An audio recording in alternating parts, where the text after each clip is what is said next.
Such a crazy title, right? I know. So shocking for me too. Like, I've cried a lot. And now it's just my reality. So I'm like, yeah. So in this video, you're going to get real raw feelings about the whole situation. So I don't need any judgment. The title's true.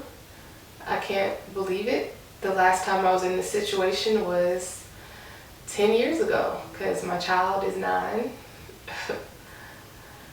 Y'all, I mean, as of today, I am 8 weeks, I think. Yeah, exactly 8 weeks. So what I'm going to do is go ahead and go back. At 4 weeks is when I took the pregnancy test. So my cycle is normally 25 days. Like every once in a while it'll be 26 or maybe 24, but like never past 26. So 26 days came and went, 27 days came and went, 28 days. And I remember telling one of my coworkers, like my stomach was feeling weird. I was cramping and she was like, "Are you okay?" I was like, "No, I'm just trying to wait for my period to come." I was like, "If it don't come by Monday, then I'm pregnant." And she was like, "Oh my goodness." So like that was that. And then like that Monday, I think it was, I went and got a test, and then Tuesday morning, first thing I woke up, I took it. Just a backstory. MJ was not planned. This was not planned. But MJ is the best gift that I could have received that I did not know I wanted or needed. And I'm just having to view this new baby as the same thing because this is like the last thing that I wanted. I never wanted any children. There are so many children in the world today that I just personally didn't want them. My husband and I, before we had MJ, we kind of talked about adopting. It was more of me when I say we. It was just best for us just not to do that. And so teaching, I have like hundreds of children, and it's just been really difficult to like be a mom and a teacher because I give myself to like all the children that I meet, and then like when I get home to my own baby, I'm so drained that I don't give him as much of me as I wish I could. So it's just really like very like hard or weird to explain. I'm just the kind of person that it's probably better for me to just like love other people's children, or like I just need to be home with my child because Corona is real. And we had spring break before this week off, and I just learned that I'm going to be off for like another 3 weeks to a month, working from home with my child. And I've been loving it because I'm really able to give him like all the time that he deserves, which is amazing. Like I said, I love my child with like everything, and I'm going to have to do the same for this new one. It's just not something that was planned. So I'm going to show you the real and raw emotions once I did the test. I don't need any judgment. All right, y'all. I'm about to look.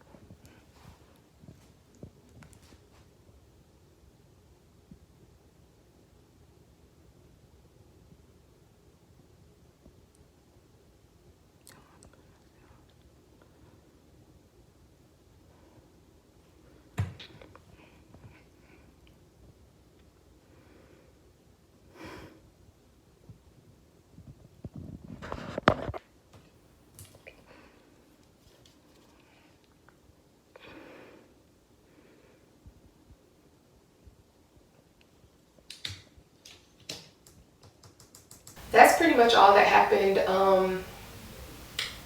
at 4 weeks.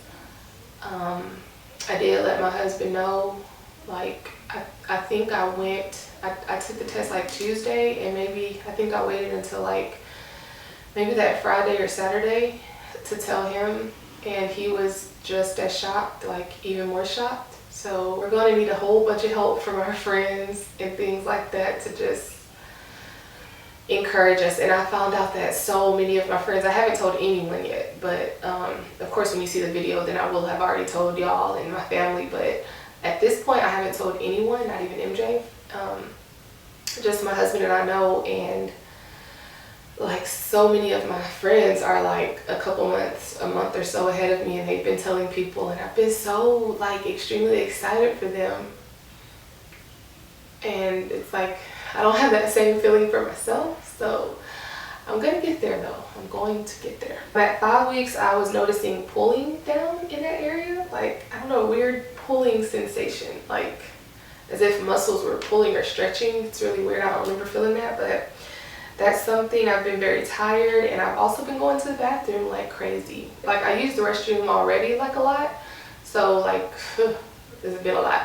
I've been stumbling over my words. I don't think that pregnancy brain starts this early, but I feel like I struggle to find the right words to say. And being a teacher, it's kind of like weird. I like standing up there and people are looking at me expecting me to know stuff, and I'm just like, I don't know. Y'all know what I'm talking about? Like I ask my students that because I'm just so like lost. I am like such a foodie. I love to eat, but I've really been enjoying this. Okay, so I'm going back to 5 weeks, and I'm reading my notes because this is what was going on at 5 weeks. So when I'm saying I'm meaning at 5 weeks, this is what was going on.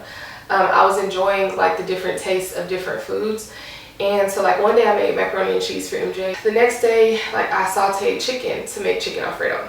And so something in my brain said like, before you mix in that Alfredo sauce, take the juices from that chicken, warm up the macaroni and cheese, that leftover macaroni and cheese, and pour it onto the macaroni and cheese. So I poured that like chicken stock onto the hot macaroni. Like I'm like getting, like my mouth is watering now just thinking about it, y'all. But like, oh, it was amazing.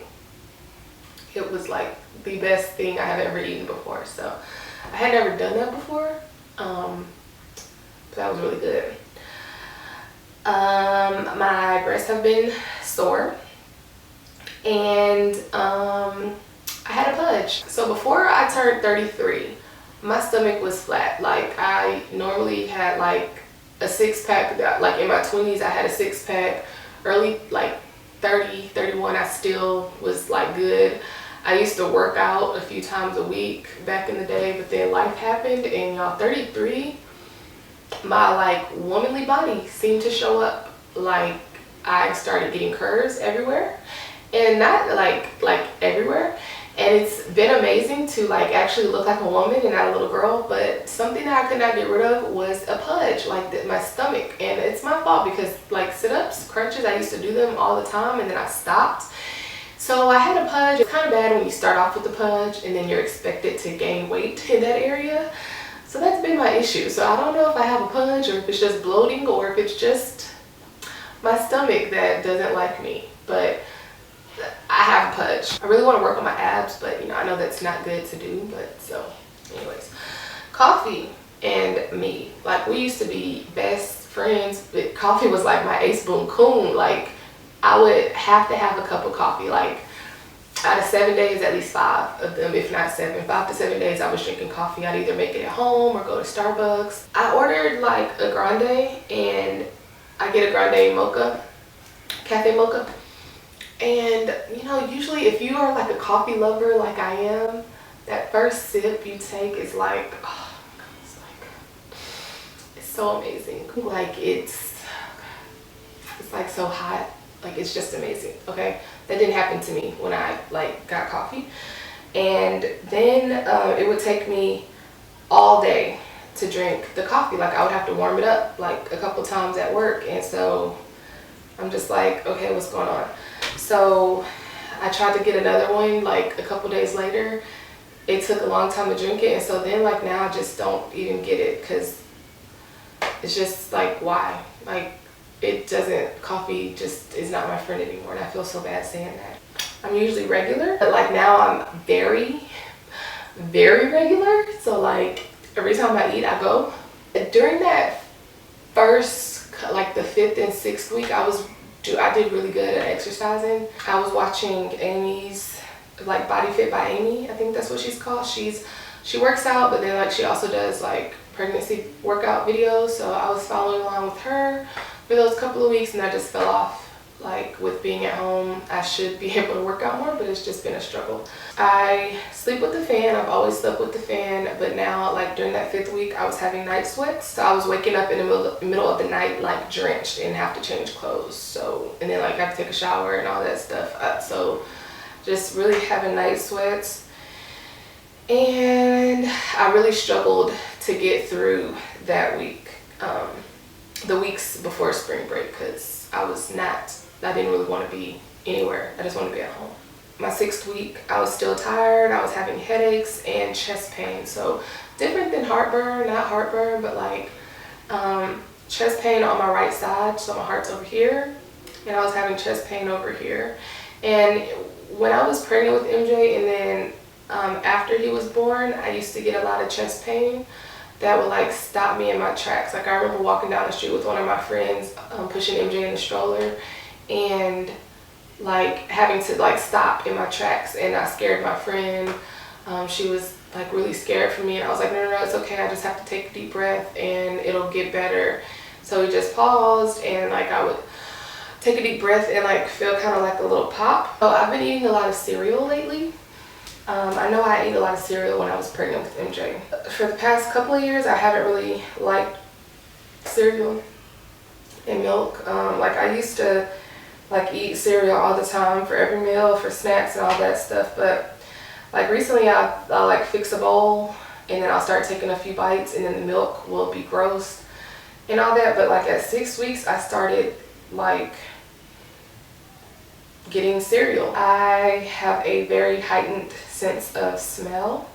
So like this is an example. During like 6 weeks, my husband, MJ and I, we went to Whataburger, and MJ and I were eating burgers. So like usually I have iron deficiency, and so like when I had MJ, I had to take iron supplements, and so I'm assuming I'll probably have to do the same thing here. But anyways, so I've been really craving beef, and so I was eating my burger and everything, and then my husband wanted to go to Luby's instead, so he got some fish to go. And when he brought it into the car, like I couldn't even finish my burger. I started feeling nauseous. Like the smell of fish just really grosses me out. The other day I was gonna eat some shrimp. I was gonna make some shrimp, but then like when I took the shrimp out to thaw, just the thought of it like changed my mind, and I put it back. Even crawfish, like I went to go eat crawfish with my sister, my niece, and MJ. I love crawfish, and I couldn't even eat a full 2 pounds of it. Like, and again, my sister still doesn't know, so I just kind of like had to endure it, because like, you know, of course she, like I love crawfish, so why am I not eating the crawfish? I've been having back pain, but I was at 6 weeks. I'm not sure if it was from, it's probably for me doing too much, because I got like this whole like thing of energy, and I like rearranged 2 rooms in our house. So like this whole setup was in my office, and I'm changing that to the room. And yeah, I'm like kind of halfway speaking in code, because MJ's like right there, and he's nosy half the time, so I feel like he's listening. But I moved my office furniture from my like I guess crafting room. I have to figure out what I'm doing with that, but I have like crafting supplies and like school supplies and stuff in there, and that's been like my room with my office. And so I moved this into the guest room, and so I have to rearrange stuff. So I wasn't really moving stuff. Like I have it on a comforter, and I was pulling it, like pulling the desk. I was dragging everything from room to room. It's just a couple of rooms down, so it's not that big of a distance. But I don't know if my back has been hurting because of the pregnancy, or because I was just doing too much. But during the last few days of the 6 weeks, it was I was having some discomfort. Not really pain, I'm gonna say not pain, but definitely discomfort.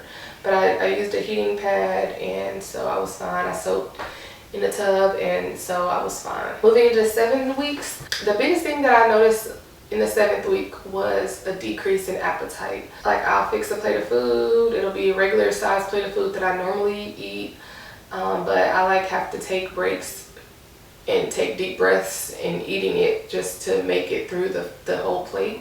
And my stomach has just felt really full. And then I'm also waking up very nasally and sneezing, but that's not the mucus or whatever is clear. I know it's not the coronavirus, it's allergies. Like, I normally take allergy medicine a few times a week, but I haven't taken anything since finding out. Like, I used to take a lot of supplements, a lot of things just to help me just get through the day. And the only thing I take now are prenatals. And so that has really been a change. Thankfully, like, my mood has been fine. I think, like, sometimes I feel like I'm not very nice, like I'm rude a little bit. I have a doctor's appointment scheduled, well, I guess 2 weeks because I'm 8 weeks now, so it'll be in my 10th week. I don't know why they scheduled it out so late. I think I scheduled it at like 4 weeks. I was just like, okay, it's weird, but I don't know. Maybe that's a thing that they just want to wait until closer to the end of the first trimester before they do anything. I don't know. That is what I have right now, but I don't need any judgment in the comment section. Like, I'm not saying I don't love my child, but I'm just being real with y'all. I do completely unconditionally love all children, especially one of my own, but this was definitely not planned. I can talk about like how this happened if that's something you think you might be interested in, but like any questions, anything you want me to talk about, discuss, or whatever, future videos regarding this whole situation. Y'all, I think I'm starting to be okay with it, but just like, y'all, it's 10 years later, and I just don't know.